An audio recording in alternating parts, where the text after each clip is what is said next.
Well, occasionally I get surprised by a trend that goes online. Some of you have seen this. There's so many bizarre and strange trends, especially in the world of social media. But about 10 years ago, about a decade ago, there was this really bizarre trend that went online, this idea of dog shaming that went viral. Does anybody remember this?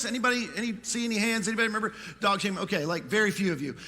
This is what I think was going on before we knew how to use the World Wide Web. We didn't know how to use social media. So all sorts of crazy things happened, but apparently this is still a thing. There's a whole website devoted to it. You can buy a calendar. And if you're not familiar, what dog shaming is, you basically catch your dog behaving badly, and then you write some witty shaming sign, and you put it next to your dog, you take a picture, and you put it online. Anybody curious enough for a few examples? We're doing it anyway. Sorry. Here's the first one. I took 4 sticks of butter from a grocery bag, ate 2, smeared the third in the couch. Mom's still searching for the 4th. I think there's as many mommy issues going on here as doggy issues, by the way. Here's another one. This one's unbelievable. 0 days since I decided to hunt for bacon in the wall. That is a massive amount of slobber right there, is it not? And I think these people probably have rodent issues. I don't know how bacon would have gotten in the wall. Okay, here, one more. To take the cake. I pooped in the AC vent, now the entire house smells. You can feel the pain in that one. But it's not just dogs, by the way. I remember sort of making fun of this. We don't have a dog, and I was like, why do people do this? And then I realized I'm worse. I do this with my kids. Like, I don't know if you've done this before either, but in fact, my wife said you should look at your own social media accounts. And I literally, when we were having this discussion a while ago, I looked at, and my most recent post was this right here. And the caption, one of my kids, grown up now, and doesn't know I'm showing this picture. That's not going to go well for me later today. But the caption was, figuring out this potty training thing on my own. What's not pictured is the older sibling who forgot to flush the toilet before he climbed in there. True story. We have a cultural fascination. I don't know if you know this. You may recognize this. You may have seen this. We have this cultural fascination with the gotcha moment. We love to catch people behaving badly. We love to catch people doing the wrong things. And we love to put them on Front Street. We love to put it online. In fact, we leverage them for entertainment. You see this all the time. Some of our fascination has fueled shows like Dateline and FBI Most Wanted and TMZ and all of reality TV pretty much. And now with social media, with TikTok and Instagram and X, which it's no longer Twitter. If you didn't figure that out, you're a little behind. But you kind of find out all the latest information. Like, how many of you, really quickly, and I want everybody to participate, raise hands. How many of you heard about this right here? Can I see hands real quick? Like, okay, I can't see all of you at all of our other campuses or locations, but a lot of people in here, you heard about this because this was everywhere. It was all over online. And the amazing thing is a lot of us watched as this guy, when we were trying to figure out, is he going to play in the PGA Championship? Is he not? And some of you may know this. Scotty Scheffler actually is a really strongly professed follower of Jesus. And I watched all sorts of people come online. The trolls came out, and they were like, oh yeah, he's not a real Christian, and they questioned the sincerity of his faith. My next question is, did you hear they dropped the charges? I mean, a few of you, but it's like, that's not big news. We don't, that's not a gotcha moment. It's like, oh, they dropped the charges. Oh, big deal. And by the way, they're looking into misconduct. And Scotty's come out and said, I don't want to take legal action. I don't want the people of Louisville to pay for that. That's not the point. My point is not defending this. My point is, we have a fascination with this. And we're in the middle of this series. If you haven't been with us, the name of the series is What Our World Needs Now. And I don't think our world needs more people trying to catch people behaving badly. They don't need more gotcha moments. But in this series, one of the things that we've been doing is trying to unpack Christlike characteristics and try to remind ourselves of who we're supposed to be and how we're supposed to represent Christ in the world. And we've been unpacking all of these things called the fruit of the Spirit. The Apostle Paul makes a list of things that are produced through us. These aren't things that we do. They're produced in through our lives. And if you haven't been with us, we've been through a whole bunch of them so far. Today is number 8, actually. We've been through love, joy, peace, patience, kindness, goodness. The next one on the list is Gentleness. And I almost choked because I had a friend I played golf with the other day, and he said, "You're preaching on gentleness. You're not the person I would have thought of to preach on gentleness." I was like, thank you for the confidence. I feel so confident today. But let me connect this for a second. If you weren't here a few weeks ago, we focused on kindness. And in that message, these two words are really closely related in the original language. In fact, some of your translations translate this word, gentleness. And so when you're trying to preach on these two things, it's like they're not dramatically different. They're kind of like cousins. And so for some of you, today may feel like a part B to the kindness message. If you weren't here for that, here's the bottom line. We talked about the woman who was caught. She was caught in adultery. There was a gotcha moment. And Jesus met her immediately with his fullness of his grace and the fullness of truth, both. And in doing so, he presented tremendous loving kindness, the model of loving kindness. And the question, though, is what happens next, or what should happen next with the people around? If that's how we're supposed to immediately meet people, what happens after that? And we're going to find out, in fact, in just a few verses later, of all the things that the Apostle Paul could have circled back to on this list. Of all the things he could have circled back to, he circles back to gentleness. Just a few verses later. This is the end of chapter 5. Chapter 6, verse 1, it begins this way. It says, brothers and sisters, so it's Christians, followers of Jesus. If someone is caught in a sin, you who live by the Spirit, he's reminding us, this is about living by the Spirit. We just talked about the fruit of the Spirit. This is something that's produced through you. If you're living by the Spirit, this is what you should do. And Paul's basically saying, look, as Christians, you actually have a job to do. When someone, and this is the thing, it's interesting because we like this. And he's like, okay, if you like it, you have a role in it. You who live by the Spirit, if you like the gotcha moment, you actually, I want to inform you, you actually have a role in this process. And you have something you need to do as a part of following up with and this catching part of catching Jesus. And he says, look, if you live by the Spirit, you're supposed to be somebody who does something and cares for people. But I imagine there was some religious types that are a lot like many of the social media types we see online today. And they're leaning in at this point. And maybe they were some in his original audience, and they're like, okay, Paul, you're going to tell us what we get to do. When we catch all the people who are getting away with the things we secretly wish we could be doing, but we can't get away with, the people who are supposed to represent the law, the teachers of law. And it's not necessarily the type of spirit that Paul's talking about, but you've experienced this. In fact, some of you've experienced some people with this type of spirit up close and personal. And it wasn't super fun, and maybe it was even in the church. Maybe it was somebody who represented religion or called themselves a Christian. And it wasn't that someone was caught. It was how they were caught. And it was what happened in that experience that had a profound impact on the way you viewed church or the way you view Christians. And if you're new to church or you're new to Christianity, this may be your story as to why you left, and maybe you're coming back, or maybe you're resistant to come in the first place because you're like, I've heard what happens there and I know I have my stuff. But what happens for some of us, and some of you may have experienced this, somebody messed up, and maybe it was you. And it was usually something in private.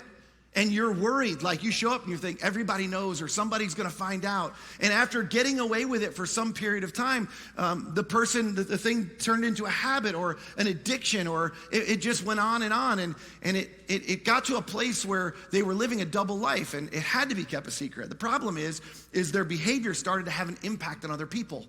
And people began to suspect things, and people began to wonder, and the pressure grew. And some of you have experienced this. You've felt this. And in fact, we all experience this from time to time. And what began as a something like, it was like a mess up. We messed up. And now is turning into a big mess. And then your experience happened. Then that person was found out. They were caught. Maybe you were caught. Maybe someone was caught by somebody religious who inserted themselves into the situation. And come on, let's be honest. Didn't you wonder, like, why do they even care? Like, they're like inserting themselves like, yeah, I have a role, and I'm the official moral police, and I'm going to come in here, I'm going to sort this out, and I need to identify this person. I mean, the bottom line is they showed up, and you weren't sure why they cared, but they didn't care the way you wished they would have cared. In fact, sadly, oftentimes, one of the reputations of the church or of Christians is they showed up, and when they showed up and they pointed out our mistakes or our mess ups or our failures, they actually made us feel worse, not better. And they did more damage than they did good. And if that's your story today, I can't take personal responsibility for that person, but I'm so sorry, because that's not the way we're instructed, as you're going to see in a minute. That's not the way we're instructed to act. In some cases, like maybe your story, it made you want to leave. For others, you were asked to leave. But the thing is you watch this happen. Maybe it happened to you or somebody close to you, somebody you loved, and you saw someone representing God mow down a parent, a child, a friend, and it had an impact on you. And it had an impact on others. And it has an impact on people outside of this place who hear about this. And for some of you, the only thing that kept you from experiencing something like this, or others, people from experiencing something like this, is they just weren't caught. You were never caught. And then part of you goes, I'm so glad I wasn't caught. In fact, some of you who are here today, and you got something you're struggling with, you're wrestling with secretly on the inside, and I'm not going to make you stand up and confess it today at any of our locations, but here's the thing. You're wrestling, you're going, I hope I don't get caught, but there's a little bit of you going, I wish there would be someone who could help me through this. While the mess, and maybe this was your story, while the mess was manageable, before it becomes unmanageable, before it becomes overwhelming, before it becomes devastating. But where do you turn, and who do you go to? And given our experiences, we would assume that Paul, he instructed people differently. I mean, we would assume that Paul said, those of you who live by the Spirit, you should expose that person publicly, or you should rebuke that person quickly, or you should condemn that person harshly. But most of you know that's not what Paul said. Now, before I put the verses up here, the words up here, it's not that we don't know what it is. It's that we don't know how to walk that out. And that's why we're talking about this today. And our word is embedded in what Paul instructs us. It's this fruit of the Spirit. He said, those of you who are led by the Spirit should restore that person gently. Same word. It's the same fruit of the Spirit. And it's modifying the word restore. And my guess is the people who love the thrill of the catch, they love the gotcha moment. The people who are reading this, they weren't as thrilled about this. But this is the word that Paul chose. He said, look, you need to be about, if you're going to be a Christian, if you're going to be a follower of Jesus, you need to be about restoration. Restoration. People who are Christians are to be in the restoration business. This is the business Jesus was in. And if you've ever seen restoration take place, you know it's an amazing process. Years ago, my wife and I were looking to move, and we were looking at some land, and we were thinking we wanted to build a house. We didn't end up building a house, but we were looking at some land, and we pulled up on this beautiful piece of property, and there was this old condemned house on the piece of property. It looked something like this. This isn't the exact house, but it looked like this one. And my wife immediately, she's like, I think this has potential. And I'm like, are you kidding me? I'm like, the first thing we would do is bulldoze this house. Like, there's no way, there's no potential in this house. And it made me think about this. There's a profound difference between condemnation, when you condemn something. Sometimes it's difficult. Condemnation and restoration. And when it comes to condemnation, it's easy, isn't it? It's simple. It's not a difficult thing. You just decide, hey, we're just going to get rid of this. We're going to wipe the slate clean. We're going to start over. It takes a simple judgment. Is this worth investing in, or is this not? Is this worth doing something with? Is it worth all the work? Is it worth all the problems and the challenges that are going to come with that? We don't even know what we're going to uncover. But condemnation or condemning something is incredibly destructive. And this is what many of us have witnessed. This is what you've seen. Maybe some of you got sucked into it, or somehow you were a part of it. But it considers something or someone, in our case, as worthless, as unworthy of the time or the effort or the attention that it would take to fix or restore it. I mean, that's what it is to condemn. Now, I'm not talking about condemning a behavior, but when we're talking about people, that's not what we're instructed to do. And that's not how you think. Some of you are in the construction business. That's not how you think if you're in the restoration business. If you've ever restored anything, you don't think this way. You don't think it's going to be easy. You don't make quick judgments. You think about this, you plan, you try to figure it out. And the truth is you don't see current reality. You see what could be, not what is. In fact, you see something from that looks like this. And somehow you've got this picture of what could be, and here's the thing. You know that the restoration process, it'll be challenging. That you'll uncover or you'll figure out certain things that are more difficult than you thought they would be. Again, whether we're talking about restoring things or restoring people, it'll take, you know this, you're gonna run into some roadblocks, and it's gonna take a massive amount of commitment. It's not easy. It's not a simple judgment. But the truth is it's constructive or it's reconstructive. And that's what we're to be. That's what the Apostle Paul's saying. Look, we're to be in the restoration business. I know it's going to be messy, but it's going to take a lot of time and a lot of energy. But it sees the potential. It sees the value and the worth. It sees what could be in someone. And the same is true when it comes to our community, when it comes to people that are inside the church and people are outside the church.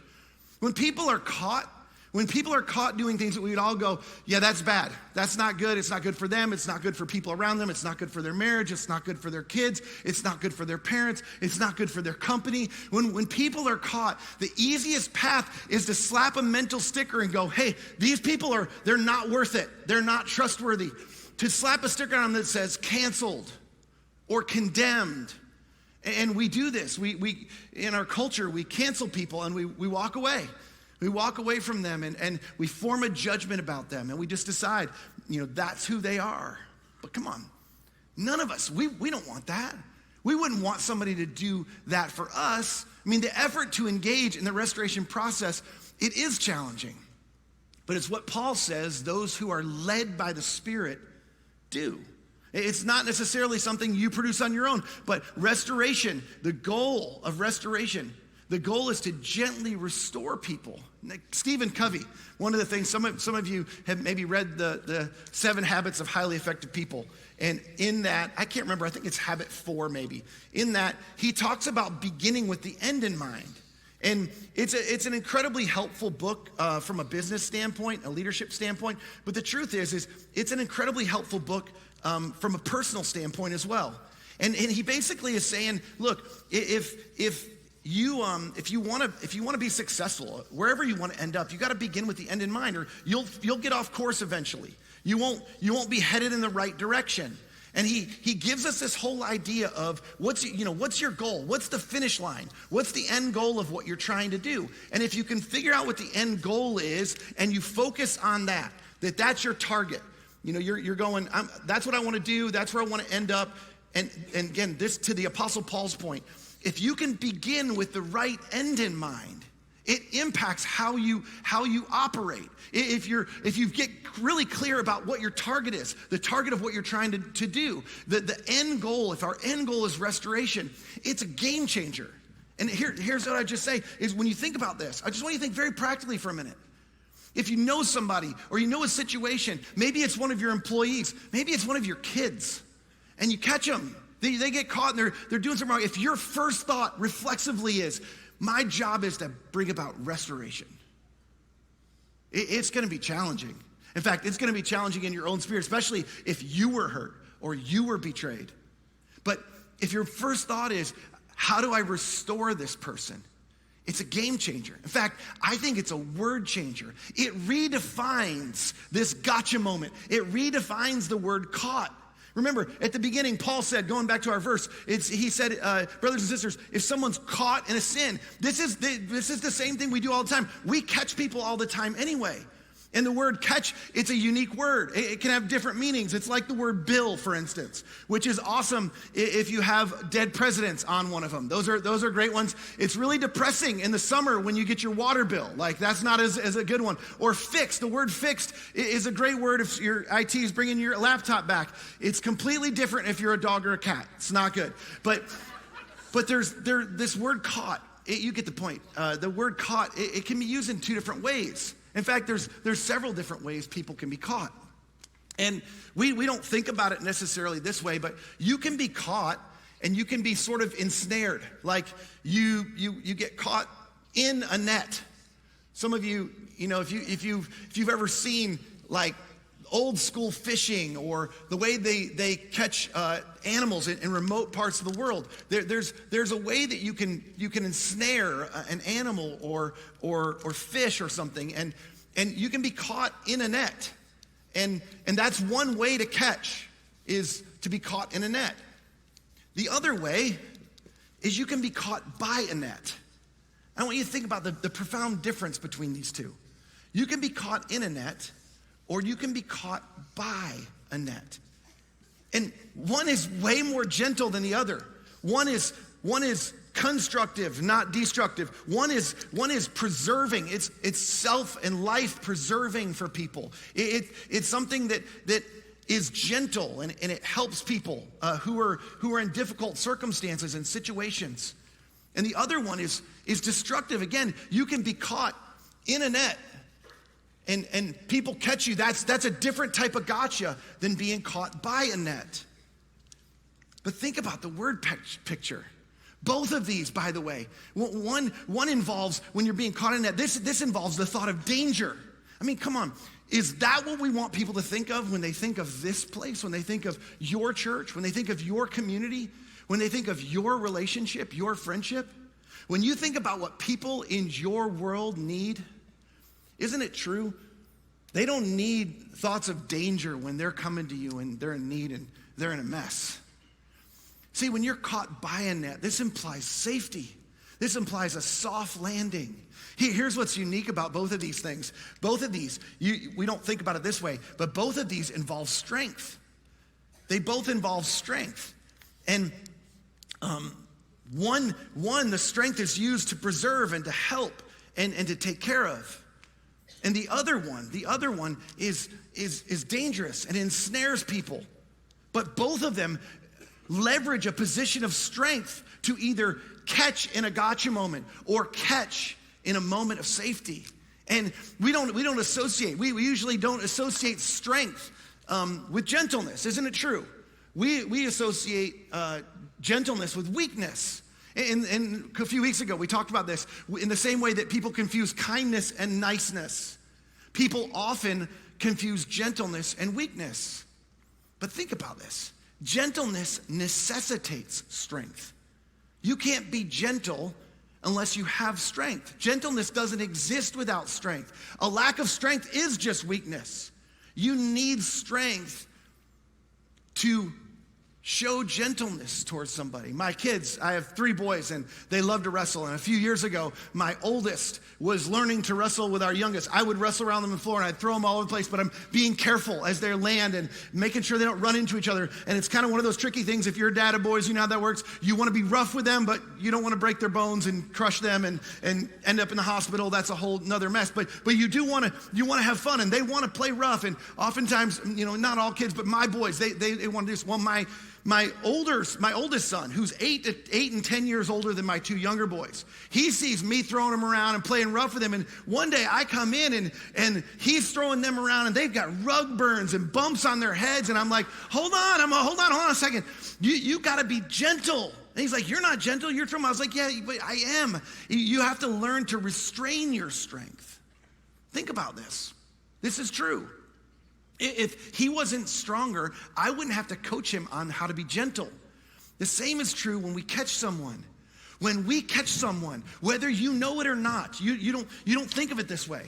When you catch someone, when someone's caught, when you're the person that's there, you're in a position of strength.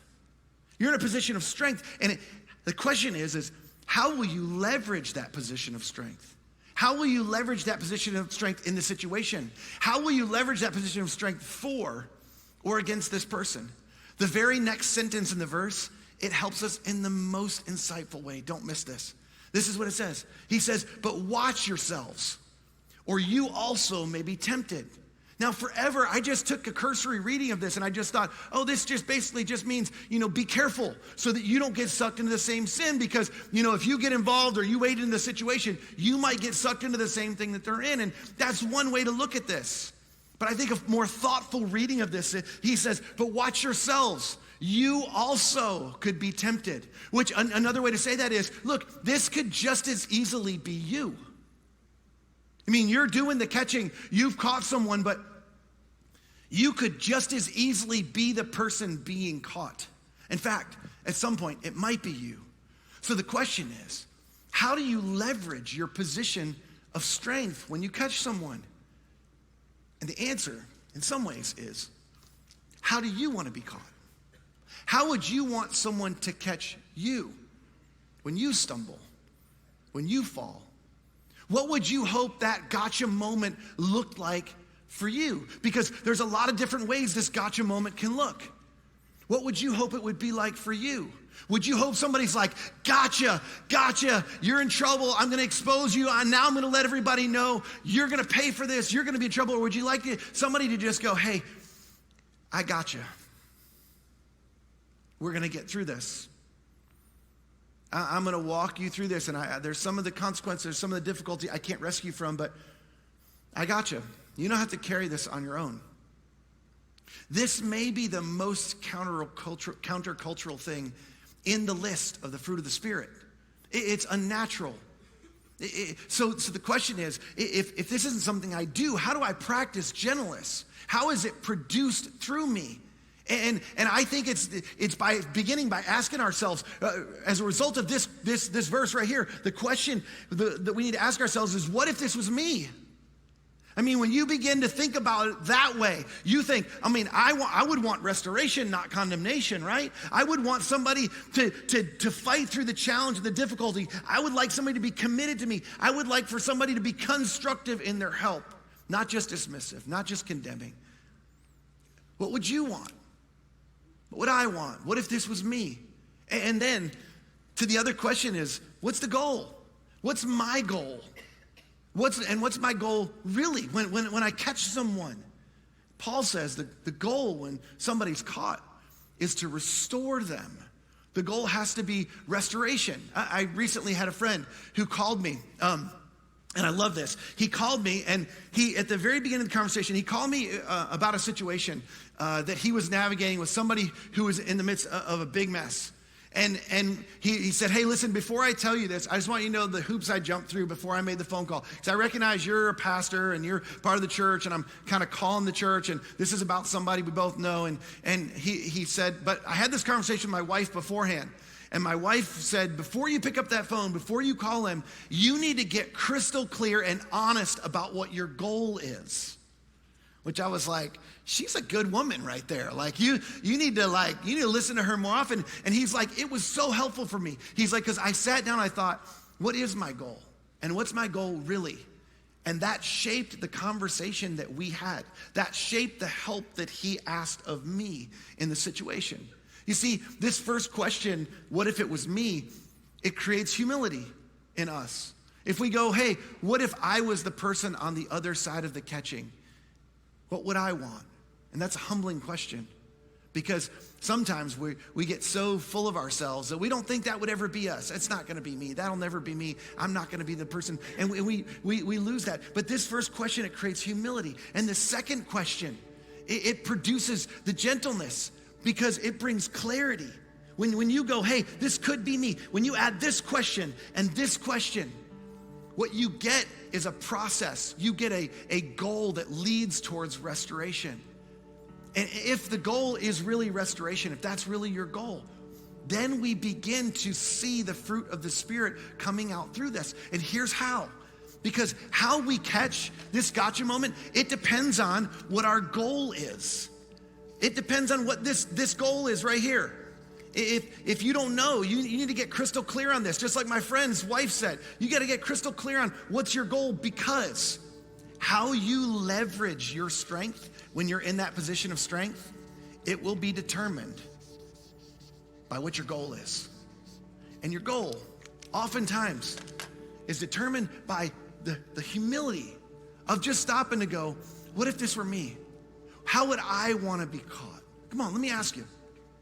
How do you want to be known? Do you want to be known as somebody who's safe? Or somebody who's dangerous and condemning? Somebody who's restorative? Somebody who's for people? Come on, what do we want to be known for? I mean, the truth is in the church, we have so many different reputations from people that stand on stages like I do, who've been seen as something other than what they portrayed to be. By people who've come into the church and they've been damaged and they've had difficult experiences. I mean, the truth is our reputation when catching people who mess up, when they stumble and fall, it's not a great one.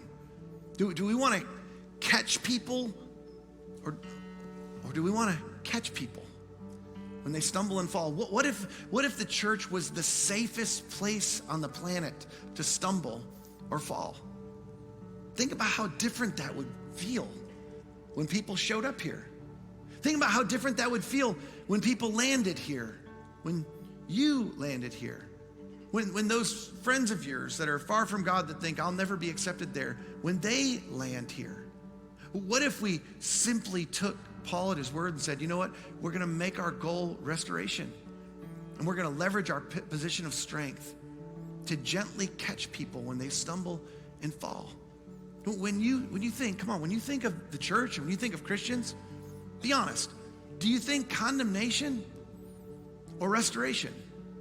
When you think about your past experiences with people, when you think about your small group, when you think about the volunteer team or the community that you have, the Christian community you have, your closest friends, do you think condemnation or restoration? If you were caught, what would you experience?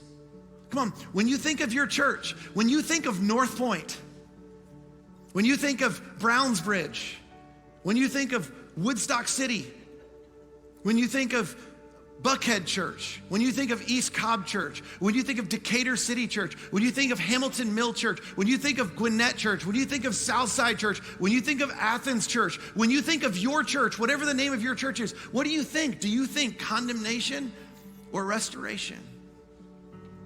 Here's a better question. When your friends who don't do church, when they think of your church, what do they think? See, what if we all just decided from this day forward, we're gonna catch others the way we wanna be caught. We're not gonna, rather than the gotcha where it's like, I got you, I'm gonna catch you, I'm catching you behaving badly. I mean, we're past that. We all mess up. We all fall and falter and stumble and fall. Think about it. What if we became known as the place where people are safely and gently caught? I'll tell you what would happen. We'd have more opportunities to catch. Think about it. Future opportunities to care for and love on and lift people up who are stumbling and falling is at stake. Every time you catch someone, every time I catch someone, every time we catch someone. This is true whether you're a boss, whether you're a parent, whether you're a leader. Every future opportunity for somebody to come to you when they're stumbling and falling depends on the last time you caught someone. Here's the thing. The Apostle Paul says, the goal is to gently restore people. One day, it might be someone you love. It might be someone really close to you. Or maybe that one day, it might just be you. How do you want to be caught? Let's catch the way we want to be caught. Let's be led by the Holy Spirit. Let's make our goal restoration and allow God's Spirit to gently lead people to restore lives, to renew lives, to new paths, to new beginnings, to new renewed lives, to live full of what Jesus said, full lives in the fullness of what he came to offer each one of us. And in doing so, we'll fulfill what it is to be the church, to be Christians. And I believe we'll be exactly what our world needs now. Let me pray for you. God, thank you for this truth. Thank you that it's so connected to the idea of the fruit of your Spirit. Thank you that we don't have to do this on our own, but we do play a part. God, I pray specifically for two things, for everybody who's watching, for everybody who's listening that calls themselves a Jesus follower. I pray that you would give us the humility to ask the question, what if it was me? What if this was me? What do I wish when it was me? Or when that day comes and, God forbid, it is me, give us the humility to respond in the right way to that question. And then help us to wrestle to the ground, just like my friend, like what our goal is really. Like what's our goal really? What do we really want? What do we really hope for? And I pray if our heart, in our heart of hearts, if we can't say that it's to restore someone, I pray that you would change our hearts. You would transform our hearts. We can't do that on our own, but you would transform our hearts so that we would see people the way you see them. And that we would get crystal clear as to what our role is, to what we're called to do when we catch people around us. So give us that humility and that clarity. I pray for somebody today who's here and they've been wondering. I just pray that they would risk. I pray that whether they're in a group, maybe they've been connected here for a long time, maybe they're serving on a team and they're terrified to talk to somebody. Maybe they're somebody who's just shown up here for the first time and they're worried. They're worried what will happen when people find out. I pray that whoever they run into, whoever they interact with, they would find a soft landing. They would find somebody with their arms out wide, ready to catch them as they're stumbling and falling. I just pray that you'd make this true. We can't do this on our own. That's why it's a fruit of your Spirit. I just pray your Spirit would work through us in powerful ways. In these days when lots of people all around us, lots of people inside our church are stumbling and falling all the time, I pray we would be that safety net that carries people and leads them towards restoration. And I pray it in Jesus' name. Amen.